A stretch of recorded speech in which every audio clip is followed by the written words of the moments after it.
Hello दोस्तों, नमस्कार। आज का सेशन ही बहुत ही शानदार ज़बरदस्त रहने वाला है, क्योंकि आज अपन बात करेंगे भाई पशुधन सहायक भर्ती 2025 के लिए आपका न्यू सिलेबस जो पार्ट फर्स्ट है उनके लिए अपनी क्लास रेगुलर लग रही है और प्रत्येक दिन जुड़ा करें। और इसी प्रकार सेशन में तमाम विद्यार्थी एक बार क्लास के अंदर जुड़ जाएंगे। तो क्लास के अंदर आज क्या खास रहने वाला है आपके लिए, एक जो नए बच्चे जुड़ते हैं उनके लिए बता देता हूं। बाकी पुराने बच्चों को तो पता है, लेकिन नए बच्चों के लिए बता देता हूं। तो राजस्थान जीके, इसमें भूगोल, इतिहास एवं क्लास संस्कृति रहेगी, राजस्थान की राज्य व्यवस्था, अर्थव्यवस्था, करंट अफेयर्स, सामान्य विज्ञान और कंप्यूटर के सवाल बहुत ही अति महत्वपूर्ण और पुराने पेपरों के अकॉर्डिंग रहने वाले हैं। तो प्रत्येक दिन जुड़ा करें और बहुत ही शानदार अच्छे प्रकार से कंटेंट के साथ रेगुलर पढ़ाई करें अपनी। बहुत ही जबरदस्त क्लास रहेगी भाई साहब, आज की बहुत ही शानदार क्लास रहने वाली है। तो तमाम विद्यार्थी एक बार क्लास के अंदर जुड़ जाओ और तमाम विद्यार्थी एक बार सेशन को लाइक करके आ जाओ। एक आपके लिए एक बहुत शानदार भाई सूचना लाई है भाई आज, जबरदस्त। एक अपनी भाई बुकलेट का निर्माण हो गया भाई। काफ़ी बच्चों के मैसेज आ रहे थे कि सर जी एक बुकलेट तैयार कर लो ताकि हमारे को पढ़ने में और ज़्यादा फायदा हो। बिल्कुल आपके लिए बुकलेट तैयार हो चुकी है, बिल्कुल बुकलेट तैयार हो चुकी है। तो आपको थोड़ा बहुत छोटा करके मैं बता देता हूँ, आराम से देख लो पूरी बुकलेट को किस प्रकार से आपने मेंटेन किया है। बुकलेट को आराम से देख लो ध्यानपूर्वक। अब दिख रही है आपको? बिल्कुल सर जी दिख गई।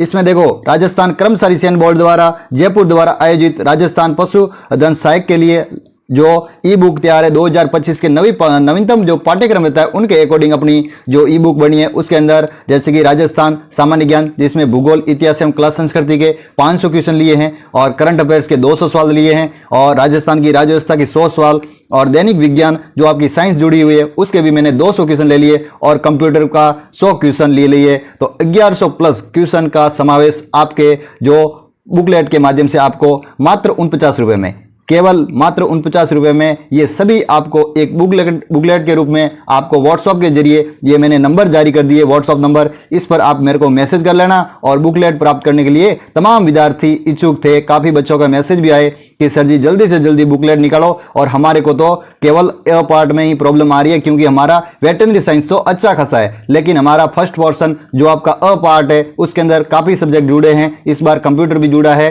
राजस्थान की राज्य व्यवस्था भी जुड़ी है। तो इनके लिए हमारे को एक बुकलेट के माध्यम से भी पढ़ना है। तो उनके लिए अपने एक शानदार भाई नोट्स तैयार कर दिए। तो नोट्स के जरिए आप अच्छे प्रकार से तैयारी कर सकते हो। तो बहुत ही शानदार भाई बुकलेट बनी है, आराम से आप देख लो जल्दी से देख लो भाई, पूरी एकदम व्यवस्थित तरीके से बन गई है भाई बुकलेट अपनी।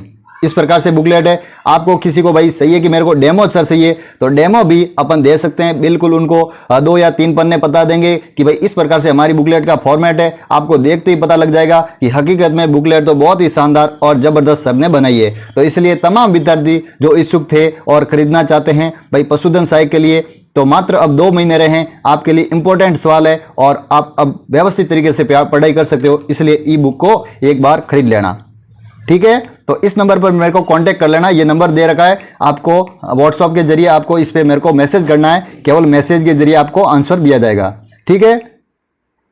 अब अपन पहले क्वेश्चन की ओर आगे बढ़ जाते हैं। आपको तमाम बच्चों को जानकारी मिल गई ना, ठीक है। तो मेरे को मैसेज कर लेना, आपको इस नंबर के जरिए मैं तमाम जानकारी दे दूंगा बुकलेट के माध्यम से, ठीक है। अब पहले क्वेश्चन की ओर आगे बढ़ जाते हैं। आज की क्लास में 50 क्वेश्चन रहने वाले हैं, वो भी बहुत ही शानदार। रेगुलर अपनी क्लास रहती है इसी चैनल के माध्यम से। उड़ान एग्रीकल्चर क्लासेज को आज ही ज्वाइन कर लो। जो भी भाई साथी लाइक नहीं किया एक बार लाइक करके आ जाओ, एक बार तमाम विद्यार्थी लाइक करके आ जाओ। और जिसने भी भाई चैनल को सब्सक्राइबर नहीं किया है एक बार चैनल को सब्सक्राइबर करके आ जाओ। इतने में मैं 2 मिनट आपको टाइम देता हूं, इतने में आप तमाम विद्यार्थी लाइक और सब्सक्राइबर के साथ क्लास में अपनी एंट्री करेंगे भाई पहले क्वेश्चन की ओर। तो पहला ही क्वेश्चन आपकी स्क्रीन पर आ गया, बहुत ही शानदार क्वेश्चन रहने वाला भाई। पहला ही क्वेश्चन क्या बताया जा रहा है कि राजस्थान राष्ट्रीय केमिकल्स एंड फर्टिलाइजेशन की स्थापना कहां पर हुई। जिले का नाम बताना, आपको स्थान से जिले का नाम बताना। राजस्थान राष्ट्रीय केमिकल्स एंड फर्टिलाइजेशन की स्थापना कहां पर हुई है और किस जिले में हुई है ये बता दो मेरे को। जल्दी से देख के राइट आंसर बताओ तमाम विद्यार्थी। आज भी अपन 50 क्वेश्चन करेंगे। हर दिन अपनी क्लास लगती है, आप प्ले लिस्ट के माध्यम से सारी क्लासों को देख लेना। आपको बहुत ही शानदार और अच्छा कंटेंट अपने उपलब्ध करवा रहे हैं और एलएसए एग्जाम तक आपको बहुत ही अच्छी तैयारी करवा देंगे भाई। फर्स्ट पार्ट के लिए भी तैयारी करवा रहे हैं और पशुपालन की भी पढ़ना है तो उनकी भी अपनी 4 बजे शाम को क्लास लग दी है। तो शाम को 4 बजे जो जिनको पशुपालन पढ़ना है उनके लिए भी भाई वेटरनरी साइंस के लिए भी क्लास लगा रहे हैं। तो आपको दोनों ही क्लासें मतलब LSA का पूरा सिलेबस इसी चैनल के माध्यम से आप सब करवा रहे हैं। तो पशुधन सहायक की तैयारी करने वाले तमाम विद्यार्थी इस चैनल से जुड़ सकते हैं और बहुत ही अच्छे प्रकार से अपनी तैयारी को और बेहतरीन ढंग से कर सकते हैं। तो इसलिए पहले का आप राइट आंसर मेरे को बता दो। तमाम बच्चे राइट आंसर कमेंट सेक्शन के माध्यम से बता सकते हैं।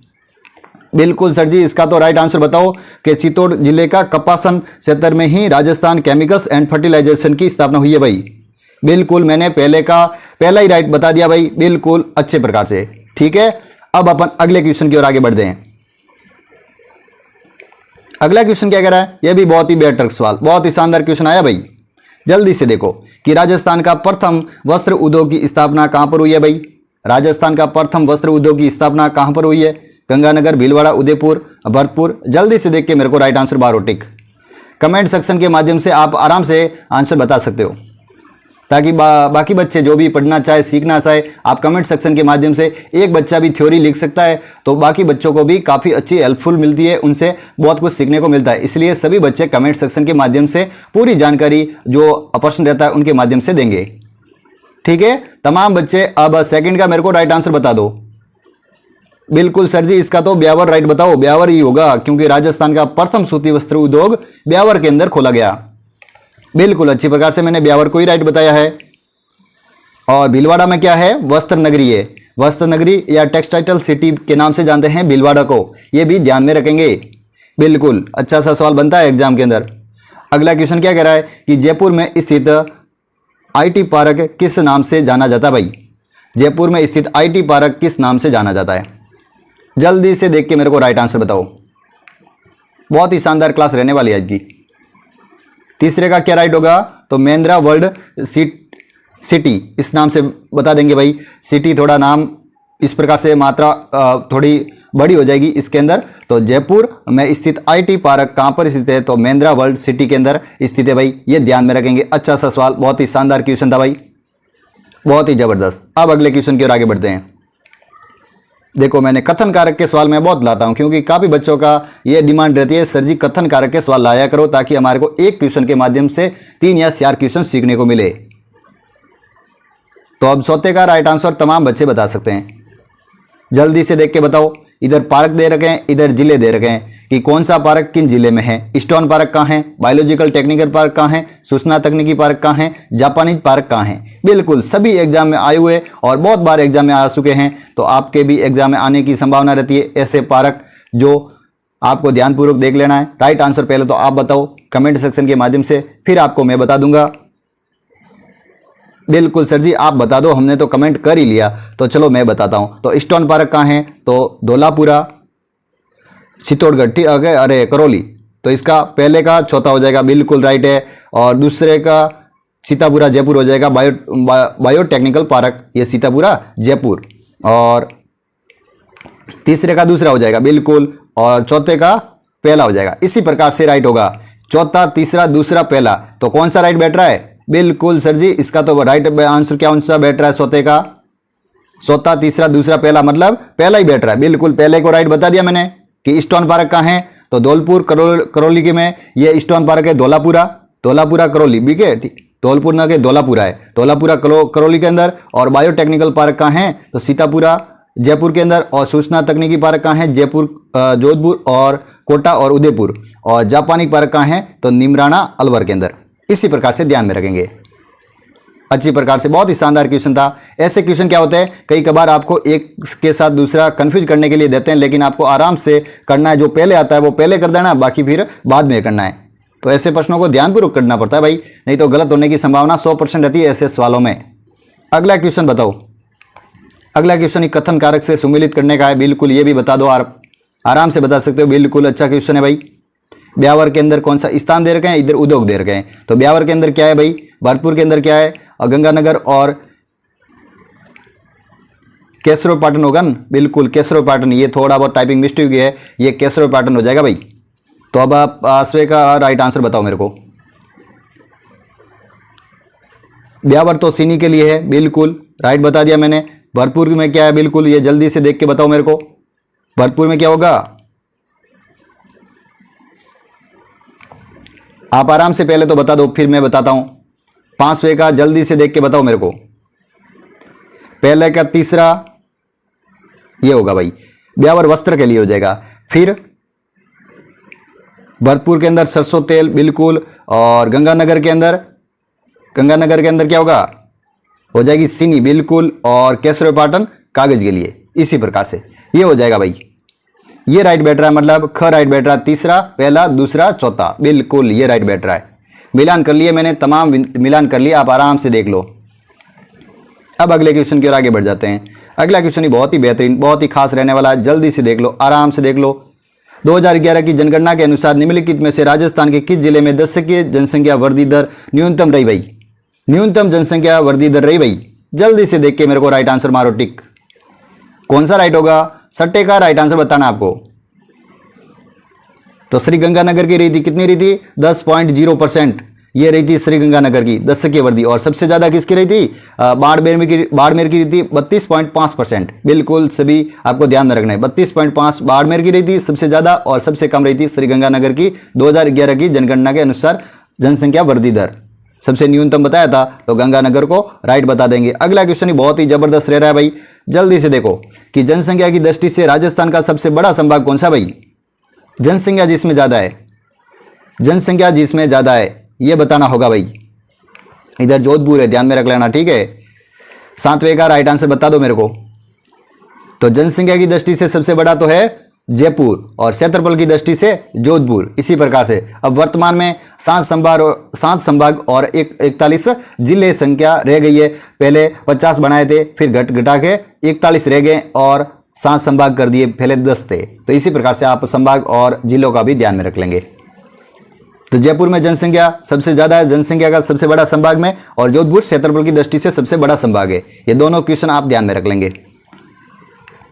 अगला क्वेश्चन क्या कह रहा है? अगला क्वेश्चन ही बहुत ही बेहतर भाई, बहुत ही शानदार क्वेश्चन है। निम्न में से कौन सा युग्म गलत है भाई? कौन सा युग्म गलत है? हाड़ौती, कोटा, बागड़ी, बांसवाड़ा, ढूंढाड़ी, जयपुर, मेवाती, उदयपुर।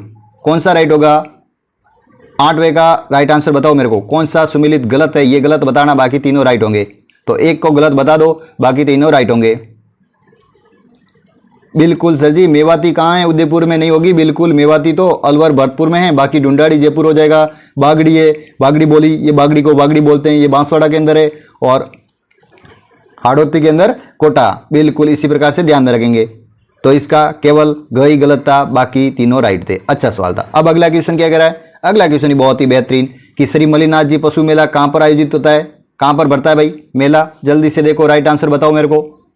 ये क्लासें आपको केवल रिवीजन के लिए मिल रही है, तो रेगुलर जुड़ा करो ताकि आपको बहुत अच्छा फायदा हो इन क्लासों से। रेगुलर जुड़ोगे, एग्जाम तक जुड़ोगे तो आपको बहुत सारा फायदा होगा, और इन क्लासों से बहुत कुछ सीखने को मिल जाएगा। प्रत्येक दिन इसी प्रकार से आपकी क्लासें लगा रहे हैं।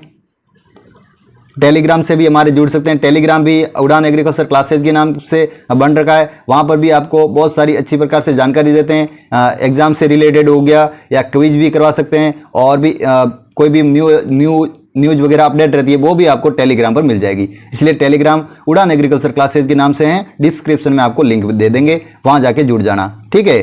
तो कोई दिक्कत नहीं है। अब मेरे को 90 का राइट आंसर बताओ। 90 का क्या राइट होगा?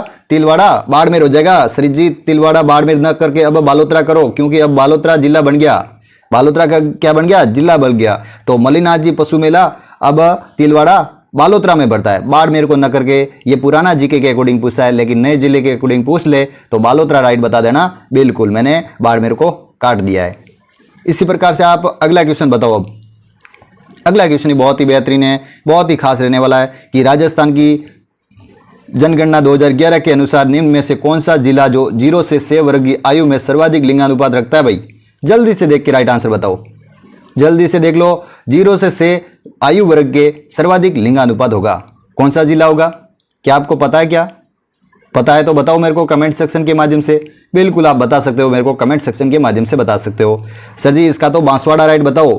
बांसवाड़ा ही होगा कि 0 से 6 वर्ग की आयु में सर्वाधिक लिंगानुपात बांसवाड़ा रखता है। बिल्कुल मैंने बांसवाड़ा को ही राइट बता दिया। अब अगले क्वेश्चन की ओर आगे बढ़ते हैं।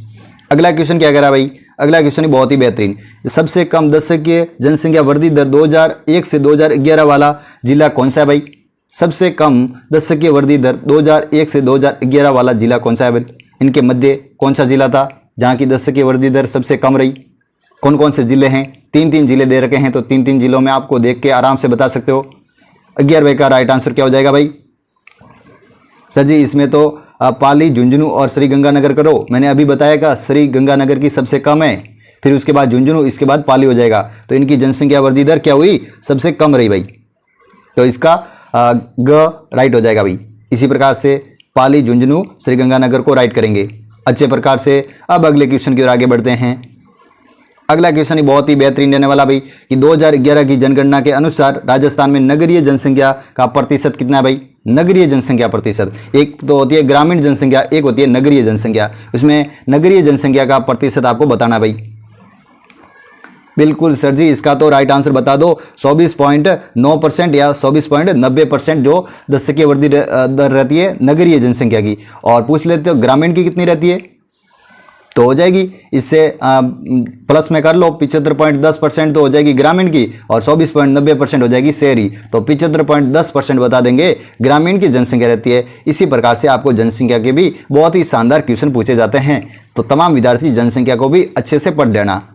आज का टॉपिक आपकी जनसंख्या से अच्छे खासे सवाल आ रहे हैं, तो जनसंख्या को एक बार आंकड़े कंफ्यूज रहते हैं, तो जनसंख्या वाला भी टॉपिक आज ही कवर कर लेना। मैं रोजाना आपको थोड़ा मोटा हिंट देता रहता हूं कि भाई इसका टॉपिक आप कवर कर लो। तो साथ साथ में क्या होता है कि काफ़ी बच्चे कई कबार वो कहते हैं कि भाई ये तो टॉपिक बाद में पढ़ लेंगे, इससे तो आंकड़े हैं, ये तो रट ही लेंगे, लेकिन आंकड़ों से सबसे ज़्यादा प्रश्न गलत होते हैं। तो जनसंख्या वाला टॉपिक भी बहुत ही, राजस्थान में भूगोल का टॉपिक ये बहुत ही मतलब एक प्रकार से हार्ड रहता है। थोड़ा बहुत जो पढ़ लेते हैं उनके लिए हार्ड नहीं है, लेकिन जो नहीं पढ़ते हैं और फिर कहते हैं कि सरल है तो उनको कहीं न कहीं जनसंख्या वाला टॉपिक हार्ड लगता है और एग्जाम के अंदर प्रश्न गलत होने की संभावना हो जाती है। इसी प्रकार से जैसे कि राजस्थान की जलवायु रहेगी, कॉपेन के अनुसार, थॉनवेंट के अनुसार या टीवार्थ के अनुसार पूछ लेते हैं, उसमें भी आपको कंफ्यूज करते हैं कि BHSW कहाँ है या AW कहाँ है, CSW कहाँ है, या इसी प्रकार से टीवार्थी या थॉनवेंट के भी पूछते हैं, तो वो भी आपको कंफ्यूज करते हैं। तो एक तो जलवायु वाला टॉपिक और एक जनसंख्या वाला टॉपिक, ये भूगोल से 2 टॉपिक रहते हैं, ये हार्ड रहते हैं, इनको पढ़ लेना, ठीक है। इन 2 टॉपिक से आपको क्वेश्चन भी एग्जाम में देखने को मिलेंगे,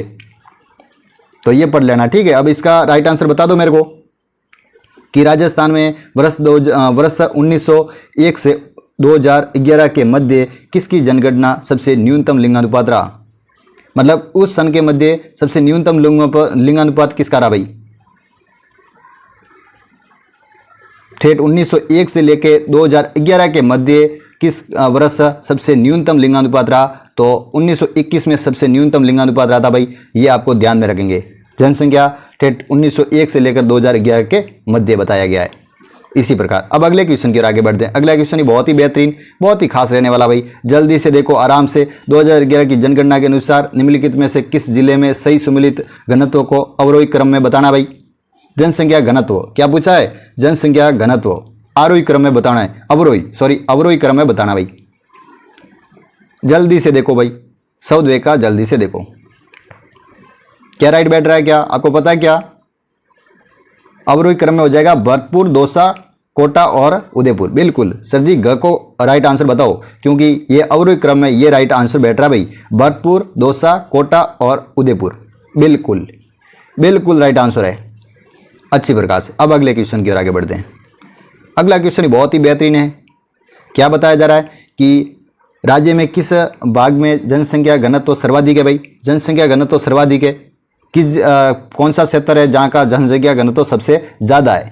जिले पहले एक संभाग पूछ लिया था कि जनसंख्या घनत्व किस का है, तो जयपुर संभाग था, लेकिन क्षेत्रफल में अपना जोधपुर था। तो इसी प्रकार से आपको जनसंख्या घनत्व के बारे में पूछ लेना है, तो जनसंख्या घनत्व किस भाग में है? या पूर्वी मैदानी भाग में है, क्या दक्षिणी पूर्वी मैदानी पठारी में है, क्या उत्तर पश्चिमी मरुस्थलीय भाग में है, या मध्यवर्ती अरावली पर्वतीय प्रदेश में है? बिल्कुल अच्छा क्वेश्चन है, बहुत ही शानदार क्वेश्चन है, एग्जाम में आने लायक क्वेश्चन है भाई। तो पूर्वी मैदानी भाग मतलब पूर्ववर्ती जिले, ये भरतपुर का वही जो भरतपुर, अलवर, जयपुर, दौसा, ये इन जिलों के आसपास सवाई माधोपुर, टोंक वगैरह ये जिले हो गए ना, तो इनके अंदर सबसे ज़्यादा क्या है? जनसंख्या घनत्व सबसे ज़्यादा है। इसी प्रकार से ध्यान में रखेंगे। बहुत ही शानदार अच्छा सा सवाल था, बहुत ही ज़बरदस्त। आपको इनके जनसंख्या घनत्व और क्षेत्रफल कितना ये आता है? क्या आता है तो मेरे को कमेंट सेक्शन के माध्यम से बताओ। कि किन का क्षेत्रफल, जैसे कि उत्तर पश्चिम का क्षेत्रफल कितना है और जनसंख्या कितनी निवास करती है? क्या पता है आपको? क्या मैं बताऊं? बिल्कुल कोई नहीं, ये आपके लिए छोड़ते हैं। चलो आप बताना मेरे को कमेंट सेक्शन के माध्यम से। जो भी 4 भाग दे रखे हैं तो 4 भाग एक तरफ लिखना, फिर उनकी लिख लेना भाई जनसंख्या, घनत्व वगैरह, मतलब कितनी जनसंख्या रहती है और कितना क्षेत्रफल है, कितने क्षेत्रफल में परसेंट के हिसाब से रहते हैं कि भाई 61% किसका है, 40% किसका है, 39% किसका है, 23% किसका है, 0.11% या 6.87%। इसी प्रकार से मेरे को आपको कॉमन रूप से आप बता देना कि किनका कितना है। इसी प्रकार से मैंने आपको एक प्रकार से हिंट दे दिया। इसी प्रकार से आपको कमेंट सेक्शन के माध्यम से बताना ताकि आपको चारों पर्सन अच्छे से कंप्लीट हो जाए आपके। अब 16वें क्वेश्चन को आप देख लीजिए आराम से। 16वां क्वेश्चन क्या बताया जा रहा है कि राजस्थान के गांधी के रूप में किसे जाना जाता है? राजस्थान के गांधी के रूप में किसे जाना जाता है? जल्दी से बताओ।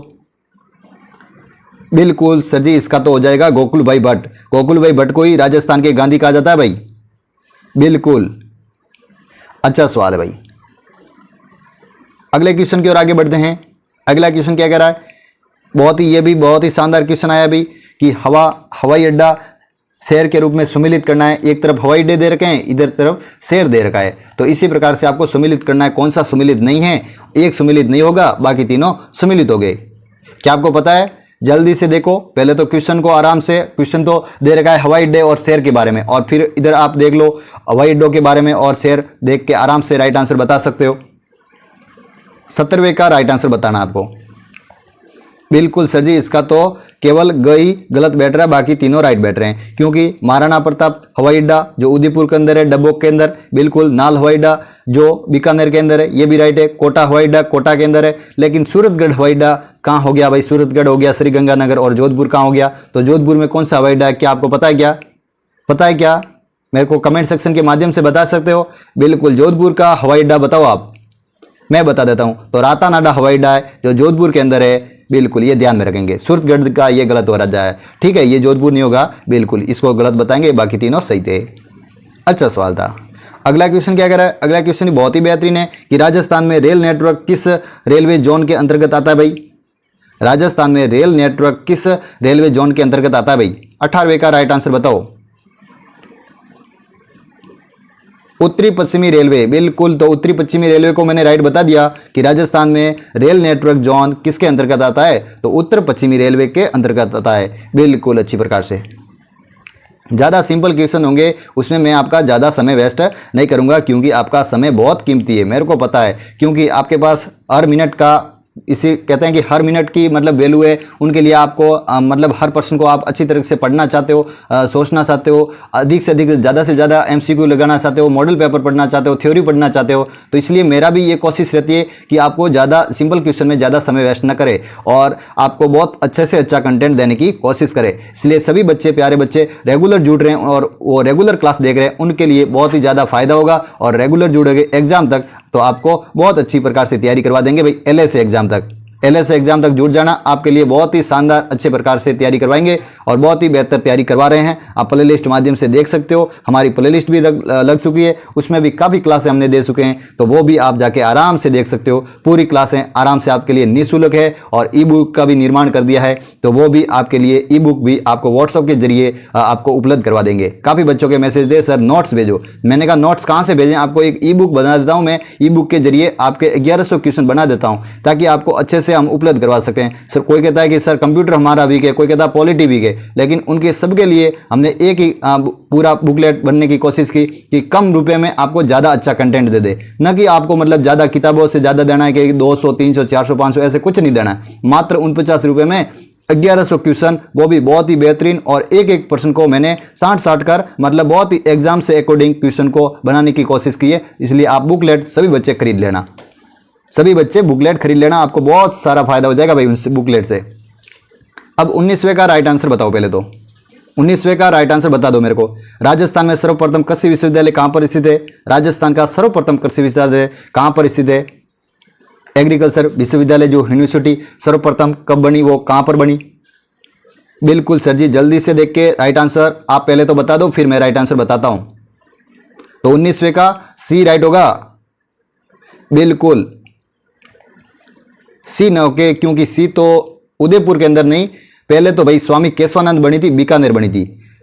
और जो उदयपुर में बनी थी महाराणा प्रताप यूनिवर्सिटी कृषि विश्वविद्यालय, तो वो 1999 में बनी थी और 1987 में बनी थी बीकानेर के अंदर। तो ये आपको ध्यान में रखना, 1987 में बनी थी सर्वप्रथम स्वामी केशवानंद विश्वविद्यालय बीकानेर। और उदयपुर के अंदर तो महाराणा प्रताप कृषि एवं प्रौद्योगिकी विश्वविद्यालय जो कृषि के बारे में बना हुआ है, तो वो 1999 के अंदर बना था। तो इसी प्रकार से 19वें का फर्स्ट ही राइट होगा, ये ध्यान में रखेंगे। अच्छा सवाल था, ठीक है, बहुत ही बेहतरीन सवाल था। अब अगले क्वेश्चन की ओर आगे बढ़ते हैं कि मुनाबाव से होकर गुजरने वाली पाकिस्तान से जाने वाली रेलगाड़ी का नाम क्या था भाई। ये प्रश्न पहले बहुत खूब आता था, अब तो आना कम हो गया, क्योंकि अब दो ट्रेन भी मुनाबाव से बाड़मेर पाकिस्तान की ओर जाने वाली वो ट्रेन भी अब नहीं चलती, लेकिन पहले चलती थी और पहले इनके सवाल भी खूब बनते थे। तो इसी हिसाब से ये पुराना क्वेश्चन तो थोड़ा बहुत है, लेकिन कई बार ऐसे भी सवाल पुराने सवाल पूछ सकते हैं। एग्जामिनर का कोई भरोसा नहीं, कहाँ से भी सवाल आते हैं, कहाँ से भी दे देता है। फिर एग्जाम में बच्चे कहते हैं कि ये सवाल कहाँ से आ गया, आउट ऑफ सिलेबस हो गया, लेकिन आउट ऑफ सिलेबस नहीं होते। कई बार एग्जामिनर पता नहीं कहाँ से दे देते हैं क्वेश्चन। तो 20वें का राइट आंसर बता दे तो बिल्कुल सर जी, थार एक्सप्रेस को राइट बताओ, क्योंकि थार एक्सप्रेस थी वो मुनाबाव से पाकिस्तान से होकर गुजरती थी। बिल्कुल, मैंने थार एक्सप्रेस को राइट आंसर बता दिया। अब देखो अगले क्वेश्चन की ओर आगे बढ़ते हैं। अब मात्र 30 सवाल रहे, अपने 20 सवाल कंप्लीट हो गए। आगे कंप्यूटर भी आना बाकी है, पॉलिटी भी आएगी और बहुत अच्छे प्रकार से प्रश्न आने बाकी है। तो तमाम विद्यार्थी क्लास में एंड तक बने रहना, आपको बहुत कुछ अच्छा सीखने को मिल जाएगा भाई। इन क्लासों से बहुत अच्छा सीखने को मिलेगा। अब मेरे को 21वें का राइट आंसर बताओ पहले तो, कि राजस्थान में ग्रामीण गौरव पथ योजना शुभारंभ किस वर्ष हुई भाई। ग्रामीण गौरव पथ योजना, ये बताना, ग्रामीण गौरव पथ योजना शुभारंभ किस वर्ष हुई भाई। जल्दी से देख के राइट आंसर बताओ मेरे को। 21वां सवाल है भाई, कौन सा सवाल है, 21वां सवाल, ध्यानपूर्वक देख लो, आराम से देख लो। तो राइट आंसर हो जाएगा 2014-15। बिल्कुल 2014-15 में ग्रामीण गौरव पथ योजना की शुरुआत राजस्थान में हुई थी। बिल्कुल, ये ऐसे योजनाओं के जो पुराने भी योजनाएं बन चुकी है, जैसे कि मुख्यमंत्री जल स्वावलंब योजना जो 2016 में बनी थी, लेकिन उनका सवाल आज भी पूछा जाता है। ये अभी फिलहाल एग्जाम था कोई पहले, URO पता नहीं कौन सा था, उसके अंदर ये सवाल आ चुका है, क्योंकि जल स्वावलंब योजना बहुत इंपॉर्टेंट थी, जल के लिए थी। तो वो भी सवाल एग्जाम में 2016 का क्वेश्चन 2024 में आ गया था। तो इसी प्रकार से आपको पुराने प्रश्न भी ऐसे योजनाओं से रिलेटेड जो इंपॉर्टेंट योजनाएं थी उनके बारे में ध्यान में रखना है। अब अगले क्वेश्चन की ओर आगे बढ़ते हैं। और पशुपालन की जितनी भी योजनाएं सारी पढ़ लेना, सारी पढ़ लेना। आपको करंट अफेयर से भी सवाल आने की संभावना है और ज्योग्राफी से भी ऐसे सवाल जो बनाकर आपको पशुपालन से रिलेटेड मतलब दे सकते हैं कि कितना बजट में कितना मतलब उसका अनुमान है, या उनको कितना % वेटेज मिल रहा है। इसी प्रकार से बजट में भी बहुत सारे सवाल थे, वो मैंने करंट अफेयर्स में बुकलेट के अंदर ऐड कर लिए। उसके अंदर भी आपको बहुत सारा फायदा होगा, ताकि आपको करंट अफेयर्स के भी कोई भी मतलब सवाल आ रहा है तो पशुपालन योजनाओं से रिलेटेड वो भी प्रश्न गलत ना हो, इसलिए मैंने वो भी बुकलेट के अंदर ऐड किए हैं। ठीक है, और वो भी आप पढ़ लेना, सारी योजनाएं पढ़ लेना। योजनाओं से सवाल बनते हैं और अच्छे खासे योजनाओं से 2 या 3 सवाल बन जाएंगे। ठीक है, तब मेरे को 22वें का राइट आंसर बताएंगे आप, कि राजस्थान का राष्ट्रीय राजमार्ग जो शत्रुभुज की योजना जो पूर्वी पश्चिमी कॉरिडोर दोनों का हिस्सा है, ऐसा कौन सा NS है।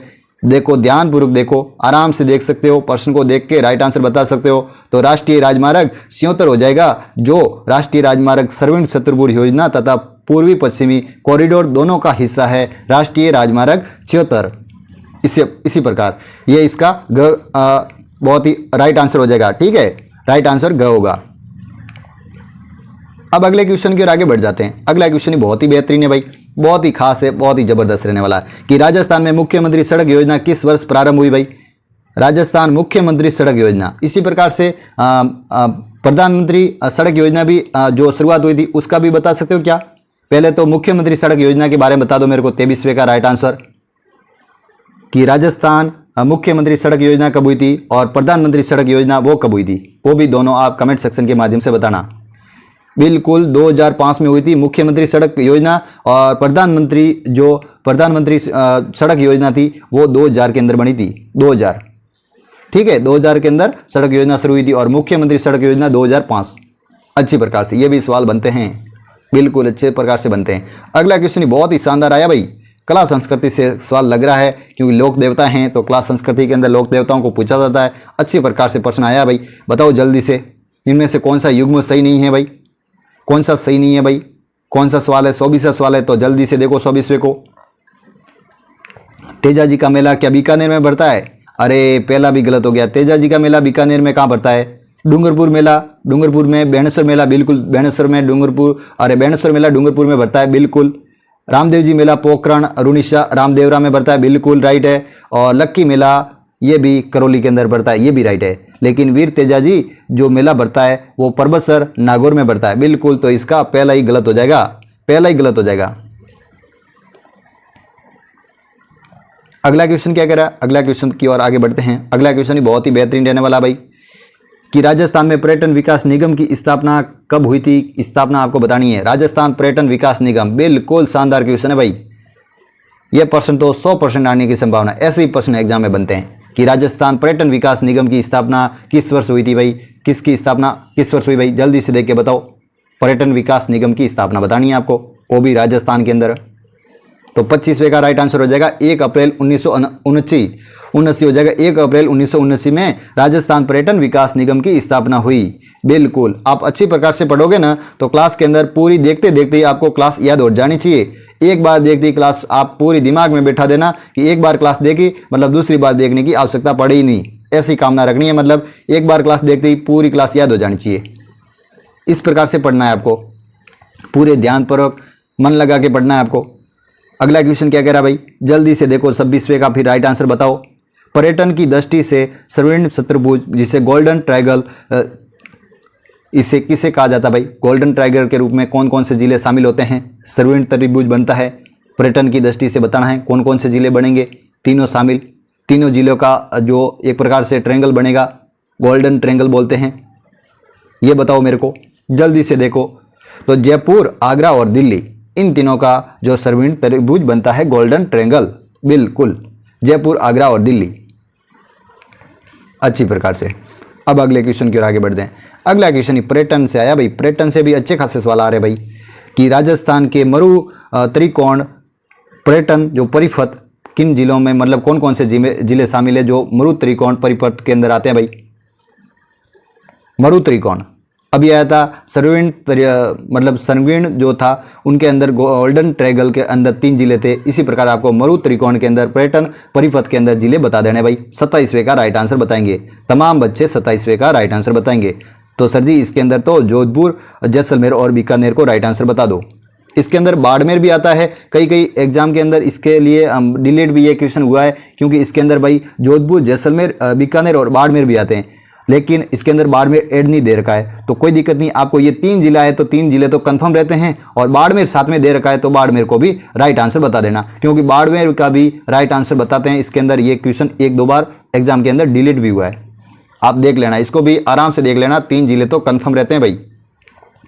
अगला क्वेश्चन क्या कह रहा है? अगला क्वेश्चन ही बहुत ही बेहतरीन है भाई, बहुत ही खास है। क्या बताया जा रहा है कि पर्यटकों को घर से दूर की घर की अनुभूति कराने के लिए पर्यटन विभाग द्वारा प्रारंभ की गई भाई योजना। घर से दूर और घर की अनुभूति कराने के लिए पर्यटन विभाग द्वारा शुरू की गई योजना कौन सी है भाई? 28वें का राइट आंसर क्या होगा? बिल्कुल जल्दी से देख के बताओ। पोइंग गेस्ट योजना, पोइंग गेस्ट योजना, बिल्कुल इसका पोइंग गेस्ट योजना यही राइट होगा भाई। 28वें का ग ही राइट होगा, बिल्कुल। अगला क्वेश्चन क्या कह रहा है? अगला क्वेश्चन ही बहुत ही बेहतरीन आया भाई। राज्य में जिला स्तर पर स्थापित उपभोक्ता संरक्षण अर्ध न्यायिक संस्था जो कौन सी है भाई?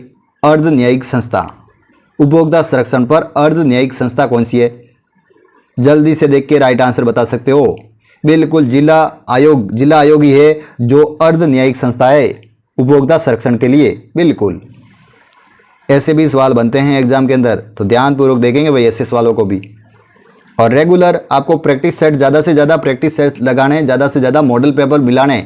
ये क्लास ख़त्म होती ही मतलब आपको ज़्यादा से ज़्यादा बाजार से प्रैक्टिस सेट जब भी टाइम मिले, जब जाके प्रैक्टिस सेट खरीद लो और उन प्रैक्टिस सेट को ज़्यादा से ज़्यादा देने की कोशिश करो, ताकि आपको क्या है कि एग्जाम के अंदर जब चाहो तो आपको जो 150 नंबर का पोर्शन आपका एग्जाम के अंदर आ रहे हैं, तो उन प्रश्नों को आप रोजाना हल करने की कोशिश करो और रोजाना एक पेपर देने की कोशिश करो, ताकि आपको एग्जाम तक अच्छा खासा रिवीजन हो जाए और आपको अच्छी खासी प्रैक्टिस हो जाए और एग्जाम के अंदर आप बहुत शानदार अच्छे प्रकार से पूरे प्रश्न अटेंड कर पाए और पूरे प्रश्नों को बहुत ही शानदार तरीके से कर पाए। तो इसलिए आपको ज़्यादा से ज़्यादा प्रैक्टिस सेट लगाना है। तो प्रैक्टिस सेट सभी बच्चे बाजार से खरीद लेंगे और काफ़ी प्रैक्टिस सेट को बहुत ज़्यादा से ज़्यादा देने की कोशिश करनी। कम से कम प्रत्येक बच्चा 50 से प्लस प्रैक्टिस सेट लगा दो ताकि एग्जाम के अंदर बहुत अच्छे प्रकार से आप पूरा पेपर कर सको।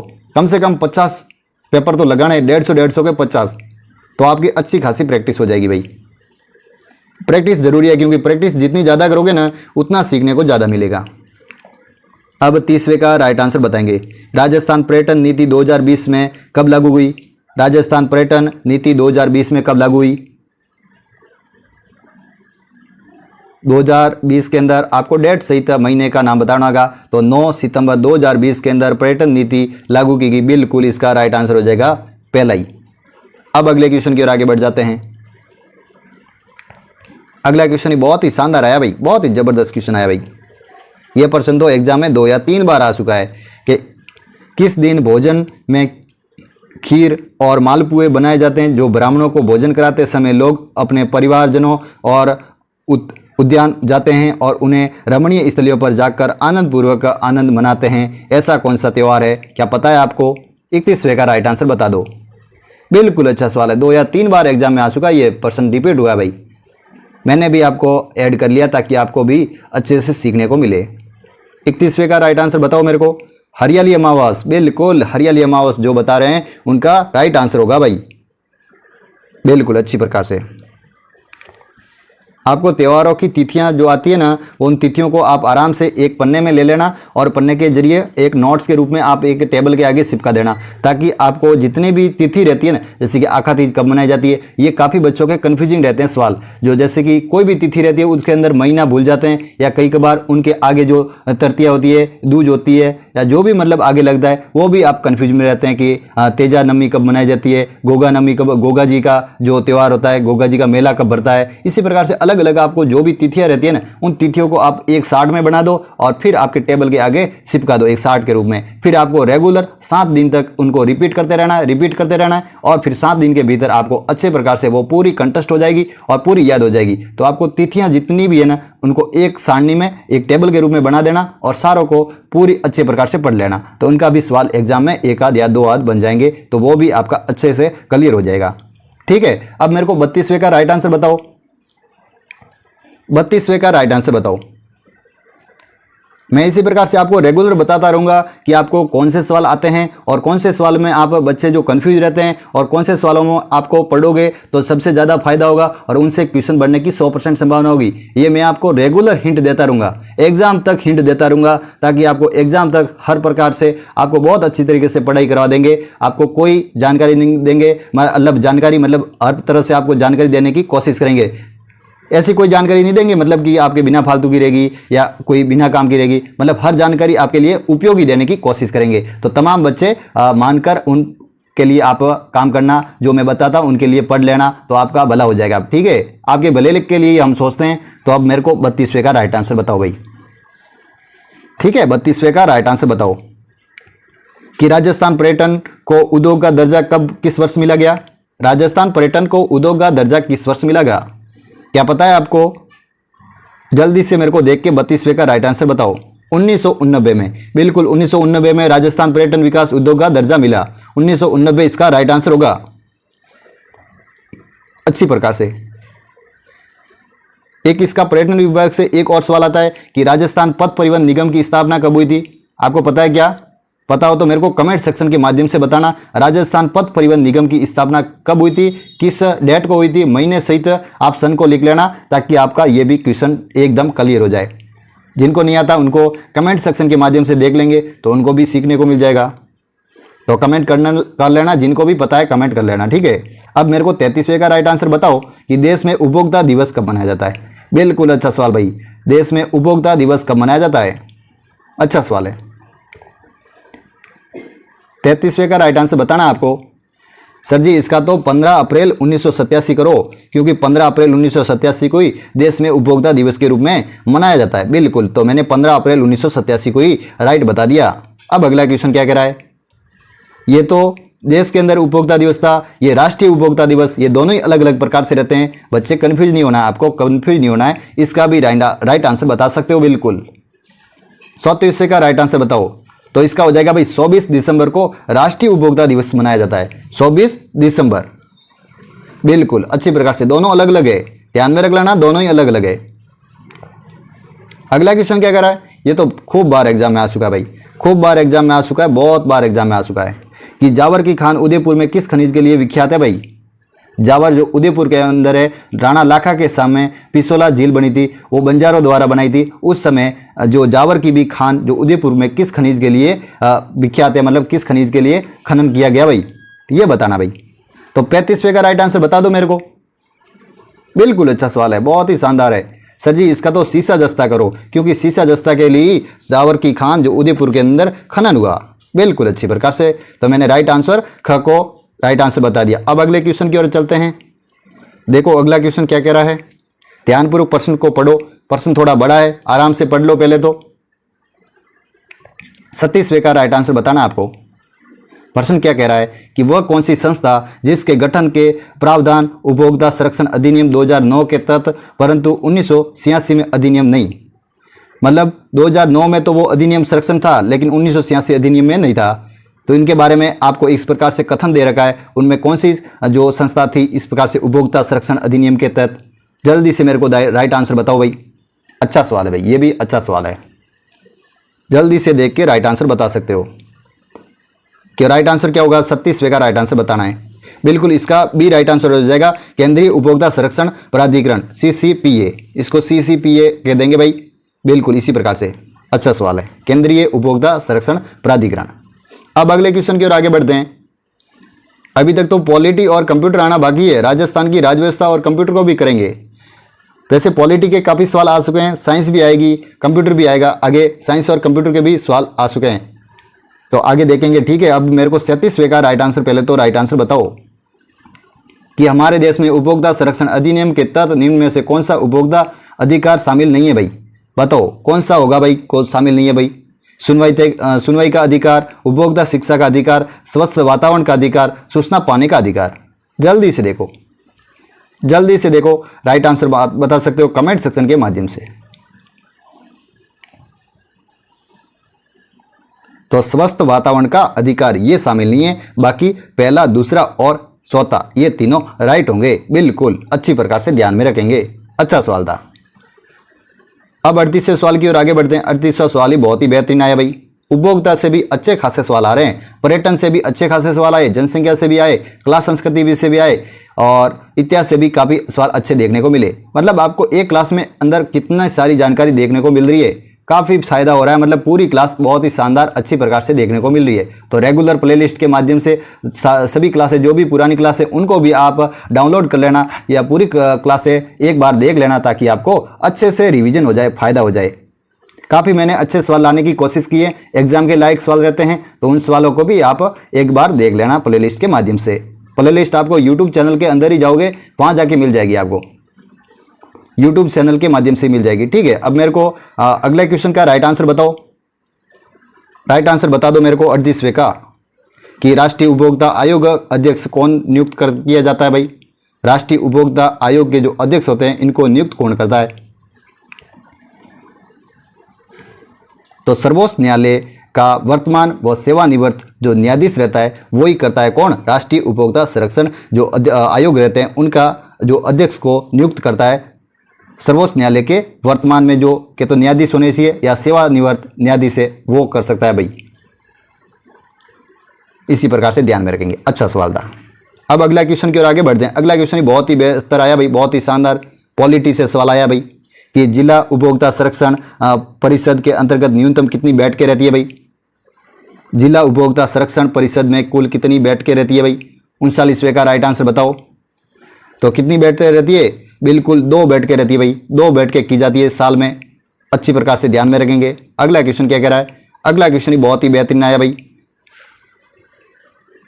जिला उपभोक्ता आयोग निर्णय के विरोध में राज्य आयोग द्वारा अपील जिला आयोग के आदेश की तिथि कितने दिन, मतलब कितने दिन में जारी कर सकती है भाई। तिथि कब जारी करती है आदेश के रूप में, यह बताना आपको। प्रश्न को आपने समझ लिया ना, आराम से पहले प्रश्न को ध्यानपूर्वक पढ़ ले। प्रश्न काफ़ी थोड़े बहुत बड़े हैं क्योंकि उसके अंदर डिटेल में दे रखा है काफ़ी चीज़ें, तो उनको प्रश्न को पहले आराम से पढ़ लेना, फिर राइट आंसर बताना है आपको। तो इसका 40वें का क्या राइट आंसर बैठ रहा है, क्या आपको पता है क्या? बिल्कुल सर जी, इसका 45 दिन कर लो। बिल्कुल अच्छी प्रकार से। अगला क्वेश्चन क्या कर रहा है? चलो देखो साइंस आ गई। देखो मैंने कहा था आगे हम साइंस और कंप्यूटर को भी करेंगे। साइंस के भी बहुत ही अच्छे शानदार सवाल लाते हैं और साइंस भी आपका दैनिक विज्ञान जुड़ रखा है, इसलिए आपको साइंस भी रेगुलर पढ़ना है। साइंस की भी बुकलेट अपने इस बार बुकलेट के अंदर साइंस के भी मैंने बहुत ही शानदार क्वेश्चन लेने की कोशिश की है ताकि आपको एग्जाम के अंदर साइंस का भी सवाल गलत न हो। कंप्यूटर के भी बहुत ही शानदार प्रश्न लिए हैं, तो इसी प्रकार आप बुकलेट को भी एक बार खरीद लेना ताकि आपको उनसे भी बहुत सारा फायदा हो सके। ठीक है, अब 41वें का मेरे को राइट आंसर बता दो। पहले तो राइट आंसर सभी बच्चे प्रश्न को पढ़ लो पहले तो ध्यानपूर्वक, फिर राइट आंसर बताओ कि विद्युत धारा का इकाई मात्रक क्या है भाई।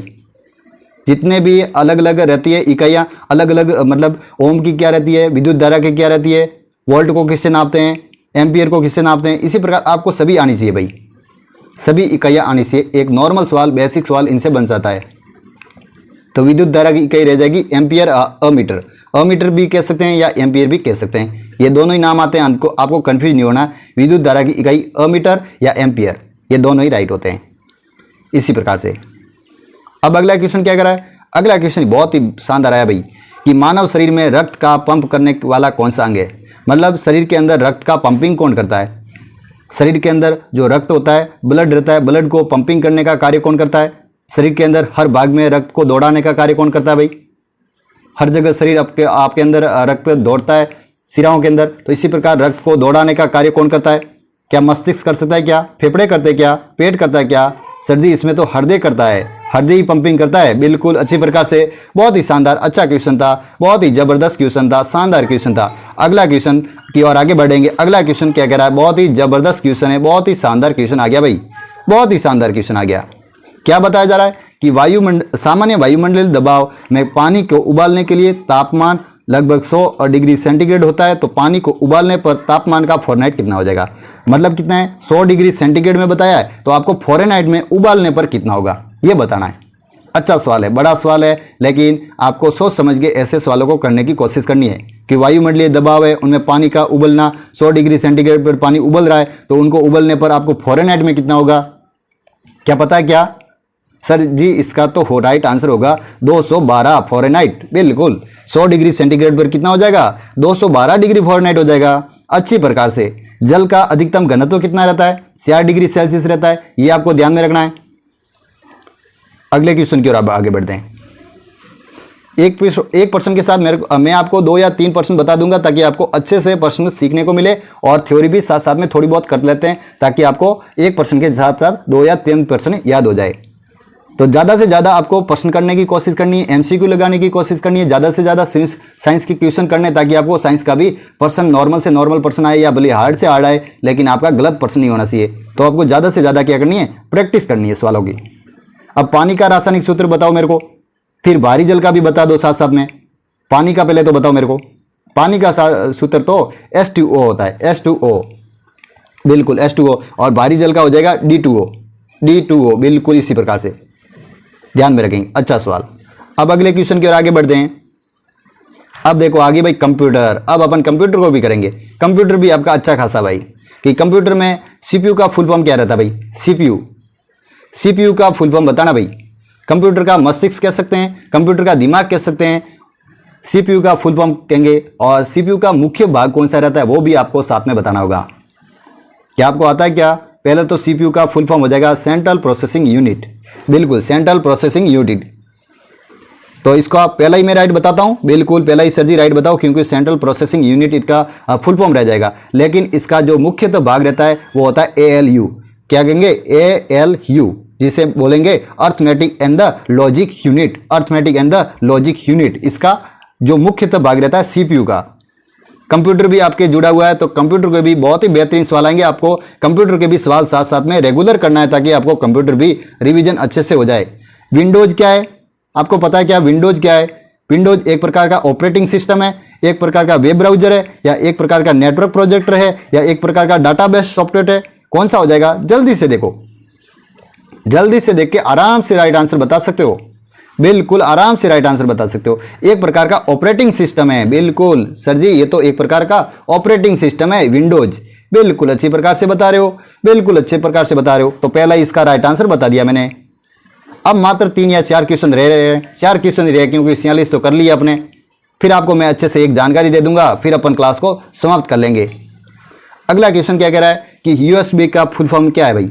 यूएसबी क्या आपको फुल फॉर्म में आती है क्या? मैंने पहले भी आपको बता रखा है कि आप फुल फॉर्म की जितनी भी फुल फॉर्म है कंप्यूटर के अंदर, वो कंप्यूटर का एक शार्ट बना दो। एक शार्ट बना के क्या करना है, आपके टेबल के आगे चिपका देना है। तो कंप्यूटर के एक आपका पर्सन, ये 1 या 2 आएंगे, 1 या 2 पर्सन आने की संभावना रहेगी फुल फॉर्म से। तो ज़्यादा नहीं है, लगभग 50 के आसपास फुल फॉर्म रहेगी। तो सारी फुल फॉर्म आपको यूएसबी क्या है, या एसटीटीपी क्या है, या जो भी कहते हैं ओसीआर क्या है, ओटीआर क्या है, या वाईफाई का फुल फॉर्म क्या है, तो इसी प्रकार से तमाम जितनी भी है ना, उतनी आप सभी एक बार लिख लेना एक पेज के अंदर। फिर आपको आगे टेबल के आगे चिपका लेना है और उनको भी बार बार रिपीट करना है, बार बार पढ़ना है, और फिर जाके आपको याद हो जाएगी। 7 दिन के भीतर आपको आराम से याद हो सकती है, बहुत नॉर्मल रहती है। तो कंप्यूटर के अंदर भी ये 1 या 2 क्वेश्चन आपके एकदम आराम से एग्जाम के अंदर राइट होने की 100% संभावना हो जाएगी।